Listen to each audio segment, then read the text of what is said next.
వాళ్ళదో party, మనది పత్తు మన పార్టీనా బీసీలది, మన బీసీలది, మన సోదర కులాలైనటువంటి ఎస్సీ ఎస్టీలది మైనార్టీలది మన పార్టీ. గిన్నె కాళ్ళు ఎట్లా వస్తారు పుడుకునేనా చేర్చుకునేవు మనది, కానీ వాళ్ళని చేర్చుకునే ఉంటున్నా 2000 వరకు చేర్చుకు వీరికి వస్తానన్నట్టు. ఇప్పుడు వస్తా అంటే మా సిద్ధుడిని ఇటు రాకూడదు మళ్ళీ వచ్చిండారని.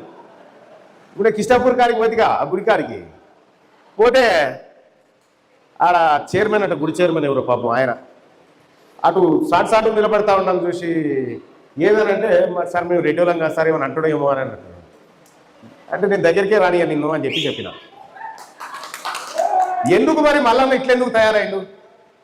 మల్లన్న ఎందుకు ఇట్లా తయారైండు? రెడ్డిళ్ళకి వెలుమోళ్ళకి సోపతి కట్ట అంటున్నాడు, వాళ్ళని అవతలకి ఎలా కొడతా ఉన్నాడు. ఎందుకు ఎలా కొడతా ఉన్నాడు అంటే కొన్ని వందల సంవత్సరాల నుంచి వీళ్ళు మనం నిలగొట్టుకుంటూ వచ్చిర్రు అన్నట్టు. అందుకోసమే ఫస్ట్ టైం మనం వాళ్ళ నిలగొట్టడం స్టార్ట్ చేసినాం. ఈ దుబ్బాక నియోజకవర్గంలో మొత్తం ఓట్లు ఎన్ని? 1,98,000 ఓట్లు మొత్తం ఉన్నాయి. మొత్తం దుబ్బాక నియోజకవర్గంలో ఉన్న ఓటర్లు ఎంతమంది ఉన్నారు? ఓట్లు వేసిన వాళ్ళు ఎంతమంది అంటే 1,98,000 మంది ఉన్నారు. ఈ 1,98,000 రెడ్డి వాళ్ళ ఓట్లు ఎన్ని ఎంత ఇస్తే ఎంతమంది ఉన్నారు చెప్పురి? తెలుసా ఎన్ని ఓట్లు ఉన్నాయో? 1,98,000 ఓట్లల్లో రెడ్డి వాళ్ళ ఓట్లు ఎన్ని ఉన్నాయో తెలుసా? ఈ దుబ్బాక నియోజకవర్గంలో 16,000 ఉన్నాయి. 16,700 ఓట్లు వాళ్ళవి. మనం ఉన్నంగా మన బీసీలం మన 1,29,000 ఓట్లు మనవి. 1,29,000 ఓట్లేమో మనలే. మన ముదిరాజులు, మన గౌడ్లు, మన యాదవులు, మన పద్మశాలీలు, మన మున్నూరు కాపులు, మన వడ్రంగులు, రజకులు, నాయ బ్రాహ్మణులు, మన బీసీలందరి కలిసి 1,29,000 ఓట్లు. రెడ్డి వాళ్ళే 16,000 ఓట్లు. వాని తన ఓట్లు లేవా అని డబ్బించలేవు. అంతో మనకు సోపతి ఎందుకు అందుకే కొట్టేవాడిని.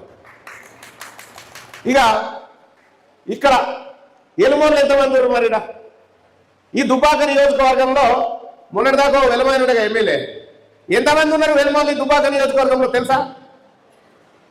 దుబ్బాక నియోజకవర్గంలో ఎలుమోళ్ళ ఇల్లు ఎన్ని ఉన్నాయో తెలుసా మీకు? ఇళ్ళన్నా తెలుసా? ఉన్నాయా? ఈ దుబ్బాక నియోజకవర్గంలో ఉన్నటువంటి ఎలుమోళ్ళందరినీ ఒక దగ్గర తీసుకొచ్చి ఈ ఫంక్షన్ హాల్ అసలు దాన్ని తీసుకొచ్చి 25 కిలోల బియ్యం పెడితే సరిపోతాయి. వాళ్ళకు 25 కిలోల బియ్యం పెడితే వాళ్ళకి మొత్తం సరిపోతుంది. ఈ దుబ్బాక నియోజకవర్గంలో ఉన్న ఎలుమోళ్ళందరికీ. పీడికేలు మంది లేని మీరు, ఓట్లు లేని మీరు ఇంత పెద్ద జనాభా ఉన్న మా బీసీల మీద పెత్తనం చేస్తారా? మేము పింఛన్ల కోసం మీ ఇళ్ళ చుట్టూ తిరగాలి, మేము ఇళ్ళ కోసం మీ ఇళ్ళ చుట్టూ తిరగాలి. అందుకోసమే ఇక వాళ్ళకు మనకు సోకొద్దని చెప్పిన. ఇంకా వాళ్ళ ఇళ్ళ కాడికి పోతే మనకు కుర్చీ ఉండదు. వాళ్ళు దార్కారు లెక్క కుర్చీలలో కూర్చొని మనం కింద కూర్చోవాలి, చేతులు కట్టుకోవాలి, నిలబడాలి. వాళ్ళది ఆ కథ. పోదా వాళ్ళ సోపతి వద్దా? పోదామా వద్దా? వద్దు కదా. వాళ్ళకు మనకు సోపతి లేదు. ఇక వాళ్ళు అక్కడ, మనం ఇక్కడ. వాళ్ళ ఓట్లు వాళ్ళే వేసుకురు అనుకో, మొత్తం వాళ్ళ ఓట్లు వాళ్ళే వేసుకురు అనుకో, గెలుస్తారా? అక్కడ ఓట్లే లేవా? ఎడికెళ్ళి గెలుస్తారు? అక్కడ ఓట్లేవుగా. మళ్ళా మెల్లగా మన ముదిరాజుల ఇంటికన్నా రావాలి, మన యాదవుల ఇళ్ళ కాడికన్నా రావాలి, మన గౌడుల ఇళ్ళ కాడికన్నా రావాలి. వచ్చి కూర్చొని బాగున్నావా గౌడన్నా, మా యాదగౌడన్న బాగున్నావా, మా కిషన్ గౌడన్న బాగున్నావా అని మళ్ళీ ఇళ్ళ పుట్టి తిరగాలి. వాళ్ళంతా తిరిగి ఓట్లు ధర చేసుకొని పోవాలి. ఇక మన ఇళ్ళకి రాణించలే లేదా? ఇప్పుడు మన పార్టీ మనకే కానీ మన దుకాణం మనకే, మన పాలసీలు మనం అనుకుంటున్నాం. ఇప్పుడు వాళ్ళు ఎవరి మీద చేయిదాపి ముచ్చటే లేదు. రేపు పొద్దుగాల మనం అధికారంలోకి వచ్చిన తర్వాత మనది ఏం గుర్తే? కత్తెర గుర్తు. కత్తెర ఎవరిది? కత్తెర. ఈ కత్తెరతో ఆపరేషన్ చేసేది కత్తెరనే, కుట్లేసేది కత్తెరనే, మేరైన బట్ట కత్తిరించేది కత్తెరనే, బీడీలో ఆకు కత్తిరించేది కత్తెరనే, ఆఖరికి గొర్రెల ఉన్ని కత్తిరించేది కత్తెరనే, మంగళాయన కటింగ్ చేసేది కత్తెరనే. మనది కత్తెర. మన కత్తెర పట్టుకొచ్చిన ఈసారి మన కత్తెరతో మనం వచ్చినాం. ఇప్పుడు వాళ్ళు ఏమనుకుంటారంటే, అమ్మ ఇది లేనిదోడి మోపాయన ఎవరా ఇన్ని రోజులు అంటే వాళ్ళని మత్పరిచి మాయ చేసి ఇరగొచ్చి చేసినాం. కానీ ఇలా మళ్ళా వచ్చే మళ్ళీ వాళ్ళు పార్టీ పెట్టుకునే రేపు పొద్దుగాల ఊళ్ళలో వాళ్ళ ఇళ్ళకి నేనేం చెప్తా ఉన్నా దుబ్బాక నియోజకవర్గంలో రేపు పొద్దుగాల మా తెలంగాణ రాజ్యాధికార పార్టీని, మన పార్టీ నుంచి పోటీ చేసేటువంటి అభ్యర్థి ఎవరైతే ఉంటారో మాకు రెడ్డి వాళ్ళ ఓట్లొద్దు, ఎలుమోళ్ళ ఓట్లొద్దు, మీరు కూడా అదే మాట చెప్పారు, మాకు బీసీలో ఓటు వద్దని చెప్పు చూద్దాం. ఇప్పుడు ఈ వెలుగోళ్ళు రెండేళ్ళు వచ్చి మాకు కూడా బీసీలో ఓట్లు వద్దని చెప్పమని చూద్దాం, మన ఓట్లు వద్దు మరి అనుమాని చూద్దాం. హఠక్కున నెత్తి వరిగిపోయి చచ్చిపోరే అంతేనా కదా? అందుకే వాళ్ళకు మనకు ఇరుపు కాగితం పెట్టుకున్నాం మనం. ఒడ్డు మన కాలతో సంసారం కుదురుతలేదు. వాళ్ళు అటు మనం ఇటు. ఎంతసేపు అయినా వాళ్ళు ఒకరైతారు కానీ మన దగ్గర రాని తారే. అందుకోసం ఇప్పుడు మనమే దగ్గర రానియకుండా దూరం వెళ్ళగొడుతున్నాం అన్నట్టు. మరి ఏమైతుంది? రేపు పొద్దుగాల తెలంగాణ రాష్ట్రంలో మనం అధికారంలోకి వస్తే 1 కోటి ఎకరాల భూమి దొంగతనంగా రెడ్డిల దగ్గర వెలుమోళ్ళ దగ్గర దాచిపెట్టబడ్డది. ఆ భూమిని గుంజుకొచ్చి మనలోకి వచ్చే కార్యక్రమం చేస్తామన్నట్టు. 1 కోటి ఎకరాల భూమిని తెచ్చి మన సూదరులకు వచ్చేటువంటి కార్యక్రమమే తెలంగాణ రాజ్యాధికార పార్టీ చేస్తా ఉంది. చేద్దామా? ఏమనయ్యా జాగీరని ఉంచుకున్న వీళ్ళ దగ్గర భూములని ఎక్కడియో తెలుసా? నిజాము ఒక కాగితం రాసి పెట్టిపోయిండు. 1949 ఆగస్టు 15 తారీఖు నాడు నిజాం కాగితం రాసిండు. ఈ భూమి ఏదైతే ఉందో ఈ భూమి మీద బతుకుతున్నటువంటి ముదిరాజులకు, యాదవులకు, పద్మశాలకు, గౌడ్లకు, ఈ బీసీలందరి పేరు మీద రాసిపోతున్నా అని చెప్పి రాసిండు. రాయంగానే కొండా వెంకట రంగారెడ్డి అనేటువంటిది ఒక దొంగ ఏం చేసిండు? ఆ కాగితాన్ని దాచిపెట్టిండు. ఆ కాగితాన్ని దాచిపెడితే మొన్న బయటికి తీసిన ఆ కాగితం ద్వారా మనకు 1 కోటి ఎకరాల భూమి రాబోతా ఉంది. రేపు పొద్దుగల 1 కోటి ఎకరాల భూమి మనకు గవిదేవడం కోసం ఇలా సర్కారు వాళ్ళు ఎవ్వరికి కూడా ఇలా ప్రైవేట్ స్కూళ్ళలో చదివిపిస్తే లక్ష రూపాయలు కావాలి. మనం కష్టపడ్డదంతా చదివిపిస్తానికే కాబట్టి మరి ఎట్లా చేద్దాం? మొత్తం దోపిడికి వాడరు. ఈ స్కూళ్ళు కాలేజీలన్నీ రెడ్డిలే, ఎలుమోలే, కమ్మోలే. ప్రైవేట్ దవాఖానాలన్నీ కూడా వాళ్ళే. ఇక మన దవాఖానాలు ఏంటంటే గాంధీ, ఉస్మానియా, ఈ రెండే మనవి. గాంధీ, ఉస్మానియా దవాఖానాలు మనవి. యశోదలు, కిమ్సులు అవి అపోలో హాస్పిటల్ వాళ్ళే. జూబ్లీ హిల్స్ కాడ ఒక అపోలో హాస్పిటల్ చూసిరా? ఎవరన్నా చూసిరా అన్న? అపోలో హాస్పిటల్ చూసిరా? అది అపోలో ప్రతాప్ రెడ్డికి ఎన్ని రూపాయలకి ఇచ్చిన ఎరికేనా జాగా? ఎన్ని రూపాయలకి ఇచ్చిన ఎరికేనా జాగా? 100 ఏళ్లకు 1 రూపాయి కిరాయి. అది ఎకరానికి 1 రూపాయి.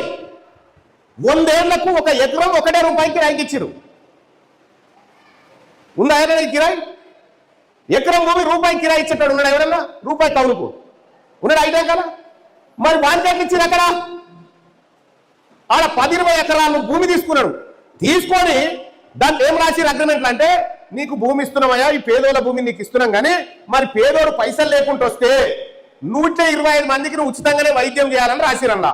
వాడు ఆ కాగితం దాచిపెట్టి మన సొమ్మంతా దొంగ తింటున్నాడు. ఈ దొరలు, వెలమోళ్ళు, రెడ్డోళ్ళు మన కొంపలు ఆర్సిరు 70-80 ఏళ్ళ నుంచి. వీళ్ళు మన కొంపలు ఆర్సిరు.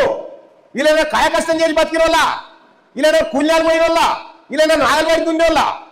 మొత్తం దోపిడే నాయకుల బతుకంతా. అందుకోసమే వాళ్ళు ఏమంటారు? మీకు కళ్యాణ లక్ష్మి ఇస్తాం, మీకు పింఛన్లు ఇస్తాం, మీకు రేషన్ కార్డులు ఇస్తాం. సరేరా భయ్, ఇవన్నీ మాకిస్తా అంటారు కదా, మాకిస్తానే మీరు తీసుకోండి. మీ దగ్గర ఉన్న కుర్చీ మాకు ఇస్తాను. మీ దగ్గర ఉన్న కుర్చీ మాకు అమ్మా అది ఇవ్వమని చెప్తావు. అయ్యో అది ఇయ్యరట. నువ్వు ఏమని తెలియదా మాకు? ఎట్ట గుర్తుకోవాలో తెలియదా మాకు? మాకు తెలియదా? మేము అంత ఒకటైనా కదా, ఇలా మేము బీసీలం అంత ఒకటైనా కదా, పక్కా గుంజుకుంటాం. ఈ దుబ్బాక నియోజకవర్గంలో 2028 ఎన్నికల్లో ఖచ్చితంగా బీసీ బిడ్డ ఇక్కడి నుంచి ఎమ్మెల్యే కాబోతా ఉన్నాడు. గతంలో మన ఐరేన్ లింగన్న అని ఉండేట. ఐరేన్ లింగన్న తెలుసానే? ఎమ్మెల్యేగా పనిచేసిపోయింది. ఇది వరకు 2-3 మాటల ఐరేన్ లింగయ్య పనిచేసాడు. ఐరేన్ లింగయ్య మాయ మాటలు చెప్పి ఈ రెడ్డిలు వెలువోలు ఆయన దగ్గరికి కుర్చీ గుంజుకపోయారు. మా ఐరేన్ లింగయ్య కుర్చీని మళ్ళా గుంజుకోవాలంటే మన తెలంగాణ రాజ్యాధికార పార్టీ ముందున్నటువంటి కార్యక్రమం అని చెప్పి మీ అందరికి తెలియజేస్తా ఉన్నా. ఇంకా మాట్లాడేది ఉంది, గంటల కొద్ది మాట్లాడేది ఉంది. నేను ఊర్ల పొంటి వచ్చేది ఉంది, ఇంకా మీ ఊర్ల పొంటి నరక వచ్చేది ఉంది. 17 తారీఖు నాడు, వచ్చే నెల 17 తారీఖు నుంచి పాదయాత్ర స్టార్ట్ చేస్తా ఉన్నా. 14,000 కిలోమీటర్లు నడబోతా ఉన్నా. 14,000 కిలోమీటర్లు. అప్పుడు చెప్తా ఏ ఊళ్ళో ఎవరున్నాడు, ఏం కథ, ఎవరి సొమ్ము ఎవరు దీన్ని బతుకుతా ఉన్నాడు, ఏం కథ, ఎవరి సొమ్ముతో ఎవరు బతుకుతా ఉన్నాడు అని లెక్కలు చెప్పుకుంటూ వస్తా. ఏమో సీటు ఈ సీటీ, అందుకే ఆ ముసలోడు తిరుగుతా ఉండే సీటీలతో. చిగులు గిల్లు అంటున్నాయి, బంద్ చేయరు ఆ సీటీలు. అయితే రేపు పాదయాత్ర తర్వాత వాళ్ళని ఎవరైనా ఇళ్లకు రాణిస్తే చూడరు మీరుగా. తీన్మార్ మల్లన్న పాదయాత్ర చేసిన తర్వాత రెడ్డోళ్ళని వెలమోళ్ళని ఎవరైనా ఇళ్లకు రాణిస్తే చూడరు, మనోడు బయటికే నిలబడతారు చూడరు వాళ్ళని.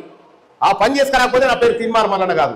2028లో మొట్టమొదటిసారిగా మన బీసీ బిడ్డ ముఖ్యమంత్రి అయ్యేటువంటి సంవత్సరం త్వరలో ఉంది. ఈ దుబ్బాక నియోజకవర్గానికి బీసీ ఎమ్మెల్యే రాబోతా ఉన్నారు. ఈ మెదక్ అమ్మా ఒక్కటి గుర్తు పెట్టుకోరు, ఇదే మెదక్ నుంచి నీలం మధు ఎంపీగా పోటీ చేసిండు కాంగ్రెస్ పార్టీ. నీలం మధు అంటే మన ముదిరాజుల బిడ్డ, మన బీసీల బిడ్డ పోటీ చేసిండు. పోటీ చేస్తే ఆయన మీద 5,000 ఓట్లు లేనటువంటి రఘునందన్ రావు పోటీ చేసి దేశం కోసం ధర్మం కోసం అని మాయమాటలు చెప్పి ఏదో కొద్ది తేడాతో గెలిచిండు. గెలిచిన తర్వాత నీలం మధు ఏమో కాంగ్రెస్ పార్టీ అయినా వాళ్ళ భార్య మున్సిపల్ చైర్మన్ గా నిలబడితే ఈ ఎలమాన ఏం చేసి ఎరికేనా, మేము సూదరులకు ఎట్టేస్తాం ఓటు, బీసీలకు ఎందుకు ఎత్తాం అని గూడెం వైపాల్ రెడ్డి వాళ్ళకి వేసి వచ్చాడు ఓటు. ఆయన ఎలుమోడు రెడ్డి ఇద్దరు ఒకటి అని చెప్పి వచ్చాడు అంతే. మరి మీరు ఒకటైనప్పుడు మనం మేము కూడా ఒకటే కదా, ఒకటేనా మనం కూడా ఒకటేనా శైలవడ్రు ఒక్కటే అన్నాను, మనం అంత ఒకటేనా?